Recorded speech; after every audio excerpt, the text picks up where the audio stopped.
Et de cela 2 jours. 2 jours, les 2 jours, c'était le 22 décembre dernier. On vous a révélé une intrigante affaire. L'affaire concerne le vol de l'équivalent de 300 000 euros, c'est quand même, un véritable petit trésor de bijoux et d'or dans le domicile de celui qui a remis en 2013 un disque dur contenant des informations hyper confidentielles et secrètes des personnalités harkis qui ont été clairement, qui ont fait partie des rangs des harkis lors de la guerre de l'indépendance, mais qui sont devenus après l'indépendance des responsables importants de l'appareil judiciaire ou de l'appareil sécuritaire. Les descendants de harkis ont aussi obtenu des avantages et des privilèges dans des conditions, dans des circonstances troublantes. Ces documents, en relation avec le disque dur et d'autres documents sensibles, ont disparu du coffre-fort qui a été déverrouillé. Donc le coffre-fort a été déverrouillé par des personnes spécialisées qui n'ont pas volé l'or, ils ont volé juste les documents qui étaient en relation avec le disque dur. Ça veut dire que le coffre-fort a été déverrouillé par des services de sécurité. Et ensuite, l'or il a disparu.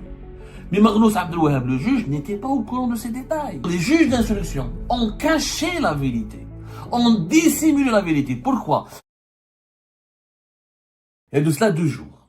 2 jours, les 2 jours, c'était le 22 décembre dernier. On vous a révélé une intrigante affaire qui vous a beaucoup intrigué vous-même. D'ailleurs, vous avez été très nombreuses et nombreux à la suivre, cette émission. L'affaire concerne le vol de l'équivalent de 300 000 euros, c'est quand même, un véritable petit trésor de bijoux et d'or qui ont été volés dans le domicile personnel et familial du lanceur d'alerte de la fameuse affaire du disque dur, dont personne ne parle en Algérie à l'exception d'Algérie Part. Cette émission, on vous a expliqué comment, à Soukharas, dans le domicile de celui qui a remis en 2013 un disque dur contenant des informations hyper confidentielles et secrètes, puisqu'il s'agirait à l'époque de dossiers et de documents et de données qui prouvent qu'il y a des opérations d'enrichissement illicite et de la corruption de la part de l'entourage de Bouteflika qui aurait caché de l'argent dans des paradis fiscaux comme en Suisse. Donc ce disque dur qui a été remis par un lanceur d'alerte, qui était établi à l'étranger. Plus exactement dans une situation, il avait subi de la persécution, il avait fui l'Algérie à l'époque. Il remet au service secret algérien via le lieutenant-colonel, celui qui est devenu en 2020, en 2021 lieutenant-colonel, qui était à l'époque un commandant de la direction de la documentation de la sécurité extérieure, Tarek Amirat, Ramel Amirat, fils de défunt Slimane Amirat, l'un des personnages historiques de la guerre de l'indépendance, de la lutte pour l'indépendance du pays. Le disque dur qui contiendrait des documents et des preuves accablantes témoignant d'opérations d'enrichissement illicite, de placement d'une partie des fortunes illégalement acquises en Algérie dans des paradis fiscaux, ainsi que d'un certain nombre d'opérations politiques et sécuritaires qui seraient contraires à l'intérêt suprême de l'État et à la souveraineté de l'Algérie. Ce disque dur, malheureusement, il a disparu parce qu'il a été détourné par Tarek Amirat, qui, au lieu de le garder, au lieu de le remettre à la Direction Générale des Services Secrets Algériens, à l'époque c'était le DRS, ensuite 2013-2015, la restructuration le DRS avait disparu, on avait fait la coordination des services de sécurité, les services secrets, la coordination, la CSS, la DSS, la Direction des Services Secrets, on avait normalement un coordinateur, ensuite la DDSE, la DGSI dans l'enseignement intérieur, dans l'enseignement technique, la DGRT, chacun avait un patron des 3 principaux services, la DGRT dans l'enseignement technique, la DGSI dans l'enseignement intérieur et la DDSE dans l'enseignement extérieur. Chacun avait un patron à part. Donc, le disque dur, il a disparu parce que Tarek Amirat l'a remis à Saïd Bouteflika. Tarek Amirat, au lieu d'enclencher une enquête, au lieu de le remettre à sa hiérarchie, pour que les enquêtes soient menées et pour que les éventuels coupables d'actes de trahison, d'enrichissement illicite, de transfert illicite de fortune, de corruption, d'argent volé en Algérie, transféré vers la Suisse ou d'autres paradis fiscaux à travers le monde comme Dubaï ou d'autres paradis fiscaux comme Hong Kong, au lieu que ces éléments soient protégés pour qu'il y ait une véritable enquête minutieuse et secrète, Tarek Amirat l'a donné à Saïd Bouteflika qui l'a utilisé pour se protéger, pour protéger ses intérêts, protéger ses proches et pour, quelque part, il l'a remis à la personne qui était visiblement, potentiellement coupable des malversations et des comportements répréhensibles dénoncés par les informations qui étaient contenues dans ce disque dur. Badra, c'est ce que je dois faire, personne n'en a parlé, jusqu'à 2022, août 2022, l'arrestation de Tarek Amiral, perquisition dans son domicile. Il a été arrêté pour d'autres motifs, pour une affaire de complot au sein des services secrets algériens contre des hauts responsables de l'État et contre des membres du gouvernement et des membres de l'entourage de Abdelmajid Tebboune. Lors de c'est la fameuse affaire des officiers comploteurs dont nous avons parlé à l'affaire Algérie-Part, Tarek Amiral, dans une perquisition qui a été menée par la DGSI à l'époque, la Direction Générale de la Sécurité Intérieure, dans les locaux, dans son logement personnel, dans son logement principal. Ils ont trouvé des documents, lors de cette perquisition, les enquêteurs ont trouvé des documents qui proviendraient de ce disque dur et qui attesteraient de l'existence de ce disque dur, et des documents qui contiennent des informations confidentielles, secrètes et accablantes. Il devait être jugé, M. Tarek Amiral, pour cette affaire de disque dur, et en juillet 2024, à la surprise générale, en dépit de la présence de 5 témoins, de documents qui ont été saisis dans son domicile personnel, et du fait qu'il y a eu des informations concordantes qui affirment que ce disque dur a existé, et qu'il a été ensuite détourné, ou il a disparu, volé, et que son contenu a été exploité malheureusement, maladroitement ou politiquement pour protéger les personnes accablées par les informations confidentielles et secrètes contenues dans ce disque dur. Tarek Amiral s'en sort miraculeusement puisque la justice militaire l'a innocenté, l'a relaxé dans cette affaire. Et les documents qui étaient saisis lors de la perquisition en août 2022 dans son domicile principal et personnel n'ont plus jamais été retrouvés par les juges qui ont affirmé aux témoins ou aux parties civiles, voilà, ces documents ont disparu, on les a pas retrouvés, et puis clairement, la justice militaire ne voulait pas enquêter dans cette affaire. Clairement, Tarek Amiral a bénéficié d'une clémence, d'un traitement de faveur extrêmement douteux et opaque, alors qu'il y avait des témoins, comme par exemple l'ancien commandant, qui est devenu colonel plus tard, Boualem Ben Nasser, qui était l'ex-consul d'Alicante, l'ex-consul d'Algérie à Alicante, et qui était le chef de bureau de sécurité du consulat d'Algérie à Bobigny, et qui devait être le premier à récupérer le disque dur. Finalement, c'est pas lui qui l'a récupéré, puisque Tarek Amiral était venu depuis Alger pour interférer, pour le subtiliser et le monopoliser, la récupération de ce disque dur. L'affaire a été totalement étouffée, personne n'en parle qu'Algérie parle, jusqu'à ce que ce lanceur d'alerte, en revenant en Algérie, dans son lieu de naissance natale, dans sa ville natale de Soqaras, il découvre que chez lui, il avait un coffre-fort extrêmement solide et un coffre-fort très sécurisé, c'est comme les coffres-forts des banques, dans lequel il cachait une partie des documents extraits du disque dur et d'autres dossiers accablants qui concernent, selon nos investigations, des personnalités harkis qui ont fait partie des rangs des harkis lors de la guerre de l'indépendance, mais qui sont devenus, après l'indépendance, des responsables importants de l'appareil judiciaire, ou de l'appareil sécuritaire, ou de l'appareil politique de l'Algérie indépendante, qui leurs descendants, et des descendants de harkis, ont aussi obtenu des avantages et des privilèges dans des circonstances troublantes. Ces documents, en relation avec le disque dur et d'autres documents sensibles, ont disparu du coffre-fort qui a été déverrouillé. Sauf que pour déverrouiller ce coffre-fort, il faut une certaine maîtrise, il faut un certain savoir-faire. Ce n'est pas un soudeur du coin. C'est pas le soudeur du coin ou le plombier du coin qui peut déverrouiller le coffre-fort. Mais il faut une certaine maîtrise, il faut un certain savoir-faire. Le lanceur d'alerte a dit qu'il dépose plainte justement parce que aussi dans ce coffre-fort il y avait cette quantité de bijoux. C'est un petit trésor de plus de 6 milliards de centimes, quand même entre presque 300 000 euros. C'est des bijoux, c'est de l'or, dans des parures, dans des chaînes, dans des bagues, dans des bijoux traditionnels algériens, etc., qui appartenaient à la famille de ce lanceur d'alerte et qui ont été reçus en héritage. Et le lanceur d'alerte, visiblement, avait toutes les attestations qui démontreraient l'origine de ces bijoux et leur traçabilité. Il dépose plainte, etc. Et l'affaire était traitée par le tribunal de Soqaras. On avait cité les juges.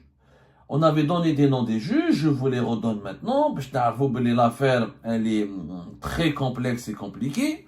Le juge qui était en charge de juger cette affaire, c'est un certain Marnous Abdel Wahhab.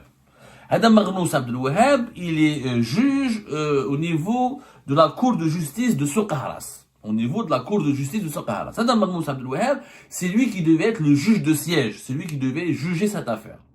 Et sur le dossier, il y avait deux juges d'instruction. L'oula, c'est la juge d'instruction au niveau du tribunal de Soukharas, Zaidi Samia. Et la deuxième, le deuxième, celui qui était impliqué, le deuxième juge d'instruction, c'est Saad Rachid. Voilà. Nous avons obtenu leur nom. Saad Rachid était le premier juge d'instruction.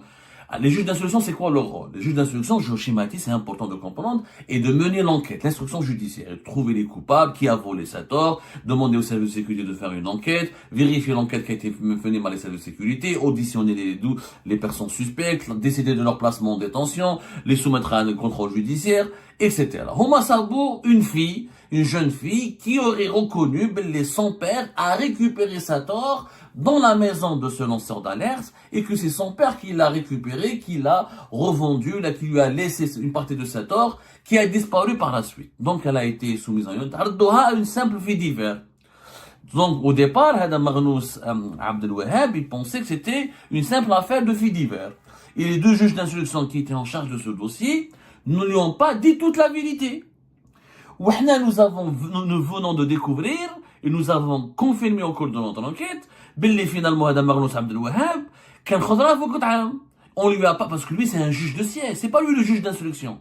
C'est le juge d'instruction quand il termine son enquête, il l'envoie vers le parquet décide des peines qu'il veut recourir, ensuite le tribunal organise un procès et le juge de siège doit donner un verdict. À la Hsab, il va y avoir un procès, des audiences, l'audience, il se met à les personnes qui sont accusées, il se documente, il s'appuie sur l'enquête qui a été menée par le juge d'instruction, il demande au procureur de la République de requérir une peine, de demander une peine, et lui, il juge. Mais Adam Marnous Abdel Wahhab, il a découvert à la suite de notre émission le 22 décembre, nous avons pu confirmer au cours de notre enquête, il a été choqué. Il a découvert la vérité sur cette affaire grâce à notre émission. راح سمع Algérie Part, سمع ce qu'Abdou Samar a raconté. Il a convoqué ensuite les deux juges d'instruction, les huma Saad Rachid ou comment s'appelle Zaidi Samia, et il les a savonnés. On n'a pas dit la vérité à Marnous Abdel Wahhab. Il leur a dit, vous ne m'avez pas dit qu'il y avait un coffre-fort, ou que c'était un coffre-fort extrêmement sécurisé, ou qu'il a été déverrouillé avant, parce que l'or, il a été récupéré selon le témoignage de la fille de l'homme qui est décédé, visiblement selon nos informations. Il aurait été récupéré dans un coin de la maison, mais il n'a pas été récupéré dans le coffre-fort. Donc le coffre-fort a été déverrouillé par des personnes spécialisées qui n'ont pas volé l'or, ils ont volé juste les documents qui étaient en relation avec le disque dur. Et d'autres documents confidentiels qui sont de nature politique et de nature sécuritaire. Donc le cambriolage ne visait pas l'or. Un cambrioleur mais 6 milliards de centimes. Il les documents. Donc c'est pas un cambrioleur lambda. Ça veut dire que c'est pas un voleur lambda. Ça veut dire que c'est pas un voleur ordinaire. C'est pas quelqu'un délinquant. Ça veut dire que le coffre-fort a été déverrouillé par des services de sécurité. Ça veut dire que Tarek Amirat à l'époque, certainement, c'est lui qui a envoyé une division ou une brigade spécialisée pour déverrouiller le coffre-fort et pour prendre possession de ce qu'il y avait dedans. Tu peux dire que c'est un cambriolage des gens, les documents, les documents, a été récupéré. L'or a été récupéré par un citoyen lambda, un voisin, quelqu'un du voisinage. Et ensuite, l'or, il a disparu. Mais Marnous Abdel Wahhab, le juge, n'était pas au courant de ces détails. C'est incroyable. C'est-à-dire, les juges d'instruction ont caché la vérité. Ont dissimulé la vérité. Pourquoi? Parce qu'ils ne voulaient pas ébruiter l'information qui rapporte que l'or faisait partie d'un coffre-fort qui cachait des documents politiques et sécuritaires sensibles. Donc, Marnous Abdel Wahhab, quand il a su cette vérité, il a eu peur. Il a refusé de juger cette affaire. Il ne voulait plus diriger sur le procès. Il ne voulait plus diriger l'affaire. Je ne vais pas diriger une affaire où il y a des mensonges, où il y a des manipulations, où l'Orada fait partie d'une affaire d'État. Parce que c'est une affaire d'État, finalement, dans le cambriolage. Effectivement, Marlos Abdelouab n'a pas eu tort. Et c'est pas une simple affaire de vol. Il n'y a pas que l'or qui a été volé. Il y a eu d'autres documents sensibles, et c'est en relation avec une affaire qui implique les services secrets algériens. Donc, il a eu peur, Monsieur Marlos Abdelouab. Oui, c'est utile. Je ne vais pas juger cette affaire. Vous m'avez manipulé, vous voulez m'impliquer dans une affaire très dangereuse. Il a eu peur pour lui-même. Maintenant, les juges d'instruction, madame Zaidi Samia et, comment il s'appelle, Saad Rachid, ont été instruits par un autre juge de cacher la vérité à Marlos Abdelouab. Ce juge, c'est qui? C'est Hamoud Boubakar, qui est le président de la chambre de la cour c'est un président de chambre. Le président de chambre, les cours, c'est des chambres, il y a des chambres d'accusation, il y a des chambres, chaque chambre elle est chargée de certaines affaires criminelles, financières, économiques. C'est un président de chambre chargé au niveau de la cour de Soqaras. Où lui, il a fait pression sur les deux juges pour que Marlos Abdelouab ne connaisse pas la vérité et les détails, les tenants, les aboutissants de cette affaire, parce que sa fille elle est soupçonnée, je dis bien, elle est soupçonnée d'avoir détourné, ou d'avoir profité, ou d'avoir récupéré une partie de ses bijoux. Des bijoux que, je rappelle, comme on l'a dit dans la précédente émission, ont été repérés par la famille du lanceur d'alerte, sur une personne qui l'est portée et qui s'appelle Sabbit Soumia. Ouais, Sabbit Soumia, c'est une autre juge. Elle était à Soqaras, maintenant elle est au tribunal, elle est conseillère au niveau de la chambre administrative du tribunal, elle est au niveau de la chambre, tribunal administratif de Guelma. Elle est à Guelma aujourd'hui, elle n'est plus à Soqaras. Et cette Sabbit Soumia, elle s'est affichée dans un mariage en portant les bijoux de la famille du lanceur d'alerte. Donc, c'est les mêmes bijoux là, la famille du lanceur d'alerte ont reconnu, le juge, les juges d'instruction. Ils sont partis voir les juges d'instruction, voilà, on a des photos, nous avons vu sur des photos, quelques bijoux de l'or familial qui a été volé et porté aujourd'hui par, la juge Sabbit Soumia. Elle a Sabbit Soumia, parce qu'elle était l'une des voisines du lanceur d'alerte. Donc, est-ce que la personne qui a volé cet or l'a remis à Sabbit Soumia, l'a revendu à Sabbit Soumia, ou l'a récupéré quelques bijoux? C'est à l'enquête de le déterminer. Mais ce n'est pas un simple fait divers. À Soqaras, ils ont voulu réduire cette affaire à un simple fait divers pour ne pas évoquer l'affaire du disque dur.